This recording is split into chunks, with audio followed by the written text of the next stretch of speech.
नवीन वर्ष सुरू झालेलं आहे आणि त्या निमित्तानं सगळे मित्र एकत्र भेटणार होते म्हणून नवरा आज मित्रांना भेटायला गेला होता आणि मुलं आणि मी आत्ताच जेवण केलं आणि मूवी लावून बसणार तोपर्यंतच नवरा आलाय. येताना भाज्या घेऊन आलाय. काय काय घेऊन आलाय ते बघूया. 100 रुपये 3 किलो 3 किलो गाजर, कोथिंबीर 10 रुपयाला एक.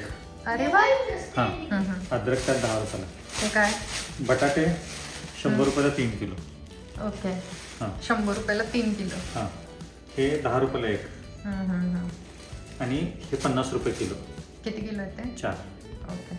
एवढ्या सगळ्या भाज्या आणलेल्या आहेत तर मुलांना गोड गोड बोलून इथं ना या वाटाण्याच्या शेंगा नीट करायला लावलेल्या आहेत. मी सुद्धा किचन क्लीन करते आणि पटकन त्यांच्याबरोबर ना मूवी बघत वाटाणे सगळे सोलून ठेवते म्हणजे इझी होईल. आज तसंही काम फारसं नव्हतं.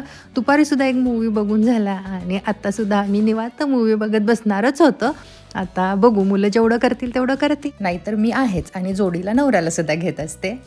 मुलांना रागावून एखादी गोष्ट करा असं म्हणण्यापेक्षा गोड बोलून त्यांच्याकडून काम करून घ्यायचं. त्यांनाही कामाची सवय राहते आणि मला असं वाटतं की हे आपलं घर आहे आणि आपण सगळ्यांनी मिळून ही कामं करायला हवीत आणि त्या कामाबद्दल ना हळूहळू जिव्हाळा पण वाटायला लागतो. म्हणून अधूनमधून सुट्टीच्या दिवशी मी अशी छोटी मोठी कामं मुलांना सांगत असते आणि याचा खूप मला उपयोग झालेला आहे. माझ्या मैत्रिणी अधूनमधून घरी येतात आणि माझी मुलं जेव्हा काम करतेली ते पाहतात ना तेव्हा त्यांना खूप आश्चर्य होतं. ते म्हणतात, पूनम तू खूप छान वळण मुलांना लावलेली आहेस. अजून आम्ही आमच्या मुलांना अशी कामं सांगितलेली नाही आहेत, पण तुझं बघून नक्की मात्र आम्ही थोडी थोडी कामं आता मुलांना सांगत जाऊ. मी म्हणते हो, वीकडेजमध्ये काय होतं माहिती आहे का, शाळा असते, ट्युशन असते आणि मुलांची खूप धावपळ होत असते. सकाळी लवकर उठावं लागतं, अभ्यासही असतं, त्यामुळे ह्या सगळ्या गोष्टी जमत नाहीत. पण वीकेंडला मात्र ह्या गोष्टी करायला काहीच हरकत नाही, नाही का. मुलांना ना वीकेंडला शाळेला जेव्हा सुट्टी असते तेव्हा भरपूर वेळ असतो आणि भरपूर स्क्रीनिंगसुद्धा त्यांचं होत असतं आणि तेव्हा आपल्याला असा प्रश्न पडतो की त्यांना कशामध्ये बिझी ठेवायचं. तर सुट्टीच्या दिवसात अशा गोष्टींमध्ये बिझी ठेवायला काही हरकत नाही. ग्रीन बीन्स नाही, वाटाणे आणि इथे सगळेजण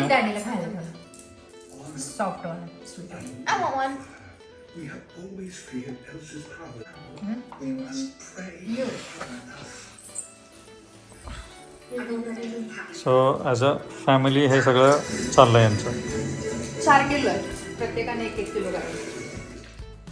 हॅलो फ्रेंड्स, तर 10:30 वाजलेत आणि आम्ही बसलो होतो 9 वाजता शेंगा नीट करायला ह्या आणि 1.5 तास लागले 4 किलो ह्या सगळ्या शेंगा नीट करायला. आणि अजून हरभऱ्याचे त्या उद्या करू, वाटाण्याचे आज केले आणि करत करत किती खाल्ल्या याचा काही अंदाजा नाही ऍक्च्युली. भरपूर खाल्लं. एकदम कोवळ्या फ्रेश आहेत आणि ह्या 4 किलो म्हणजे 2-2 किलो. जस्ट मूवी संपलाय, 1.5 तासाचा होता. ओमकार टायर्ड झालाय शेवटला. तो म्हणला नको ना आणि पूर्वा पण पळाली. ती पहाटे उठते लवकर, 10ला झोपायला लागते. Good morning friends. तर इथं मोठ्या भांड्यामध्ये पाणी गरम करायला ठेवलेले आहेत. काल रात्री आम्ही हिरवे वाटाणे सोलले होते. हे 4 किलो वाटाणे आहेत. या सीझनमध्ये एकदम फ्रेश आणि छान वाटाणे मिळतात, त्यामुळे वर्षभराचे स्टोअर करून ठेवण्यासाठी अगदी उत्तम. हे जेव्हा वाटाणे आम्ही आणले होते ते 50 रुपये किलोने आणि मार्केटमध्ये आत्ता याचा रेट म्हणाल तर 30 ते 35 रुपये किलोनं मिळत आहेत. अजून जरी स्वस्त झाले तर 10 किलो आणून स्टोअर करून ठेवायला काही हरकत नाही जर फ्रीजमध्ये जागा असेल तर. मला 5 किलो बास होतात. पाण्याला उकळी आल्यानंतर पाण्यामध्ये मी थोडंसं मीठ घालणार आहे, त्याच्यानंतर सोडा घालणार आहे, साखर घालणार आहे आणि तेल थोडंसं. तर हे हिरवे वाटाणे व्यवस्थित आपण फ्रीझरमध्ये ठेवले की वर्षभर छान राहतात आणि आपल्याला ते यूज करता येतात. मला हिरवे वाटाणे फार लागतात वर्षभर. पावभाजी असेल, त्याच्यानंतर हिरवे वाटाणे काजू घालूनसुद्धा मी बनवत असते भाजी आणि त्याचबरोबर मसाले भात असेल किंवा बटाट्याची भाजी असेल, पनीरची भाजी असेल, त्याच्यामध्ये मी वाटाणे वापरतच असते. कटलेट असतील, पॅटीस असतील, अगदी हिरवे वाटाणे आणि गाजर वगैरे घालून पराठा असेल, खूप साऱ्या गोष्टीमध्ये हिरवे वाटाणे मी वापरत असते. पोहा असेल, उपमा असेल, काय काय सांगू मी.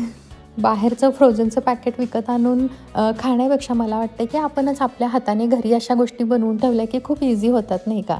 तर पाण्यामध्ये हिरवे वाटाणे मी घातलेले आहेत. ॲक्च्युली मी ना एक गोष्ट आज केली नाही. काय करत असते, सगळे वाटाणे एकत्र करत असते आणि त्यातले मोठ्याने टपोरे दाणे असतात ना एका साईडला करते चाळून असे आणि बारीक बारीक असते ना त्या दिवशी भाजी करून टाकत असते, म्हणजे स्टोअर करायला इझी होतं. आज मात्र सगळेच एकत्र पाण्यात टाकले. तर हे वाटाणे आहेत ना, खूप वेळ पाण्यामध्ये उकळून शिजवायचे नाही आहेत. पाण्यामध्ये टाकायचे, हलके होऊन ते वर आले की लगेच काढायचे आणि थंड पाण्यात टाकायचे. थंड पाण्यातून काढून छान नितळून घ्यायचे आहेत. त्यानंतर डब्यामध्ये भरून ते फ्रीझरमध्ये ठेवून टाकायचे आहेत. आणि जशा हवे तशा आपण वर्षभर ते वापरू शकतो. डब्यातसुद्धा भरून ठेवू शकतो किंवा छोटे छोटे पॅकेट करून ठेवायचे, म्हणजे जेव्हा जेवढे लागतील ना तेवढं एक पॅकेट ओपन करून वापरू शकतो. आपण जे बाहेरचे फ्रोझनचे पॅकेट आणतो ना, त्यांच्याकडे ना ब्लास्ट फ्रीझर असतात, त्यामुळे त्यांचं पटकन काम होऊन जातं आणि ते महाग असतात. ते आपल्याला परवडणार नाही, नाही का? त्यांना सगळ्या गोष्टी प्रोफेशनल पद्धतीनं कराव्या लागतात, पण आपण घरच्या घरी अशा गोष्टीही करू शकतो. चला, तर माझं असं वर्षभराचं काम झालेलं आहे आणि व्हिडिओ होणार तर इथेच थांबवते. Bye bye.